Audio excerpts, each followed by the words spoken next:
ఆత్మబోధ episode 25 శీర్షిక నిశ్శబ్దంలో ధైర్యం ఉపశీర్షిక బయట శబ్దం ఆగినప్పుడు లోపల శక్తి మేల్కొంటుంది. గందరగోళంలో జీవితం. అరవింద్ ఎప్పుడూ తొందరలోనే ఉండేవాడు.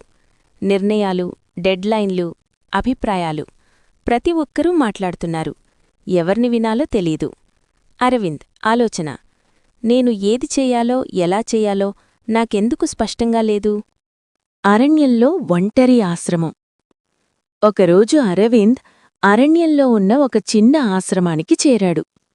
అక్కడ గురువు ఒక్కటే చెప్పాడు. గురువు: ఈరోజు మొత్తం నిశ్శబ్దం. అరవింద్ భయపడ్డాడు. మాట్లాడకపోవడం అతనికి కష్టం. నిశ్శబ్దంతో పోరాటం. మొదటి కొన్ని గంటలు మనసు తిరుగుతూ ఉంది. ఆలోచనలు అరుస్తున్నాయి.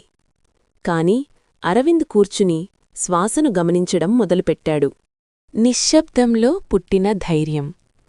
కొంతసేపటికి ఆలోచనల శబ్దం తగ్గింది. ఆ నిశ్శబ్దంలో ఒక స్థిరత్వం పుట్టింది. అంతరంగ స్వరం: నువ్వు చేయగలవు. అది అరుపు కాదు, ఆజ్ఞ కాదు, నమ్మకం. కొత్త నిర్ణయం. ఆశ్రమం నుంచి బయటకు వచ్చాక అరవింద్ నిర్ణయం తీసుకున్నాడు.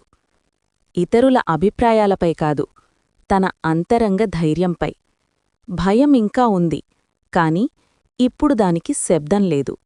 ఆత్మబోధ: నిశ్శబ్దం బలహీనత కాదు, అది ధైర్యానికి జన్మస్థలం. బయట మాటలు ఆగినప్పుడే లోపల సత్యం వినిపిస్తుంది. నిశ్శబ్దాన్ని నమ్మిన రోజు నీ నిర్ణయాలు నిన్ను నడిపిస్తాయి. Friends, please subscribe, like, share and comment మన ఛానల్.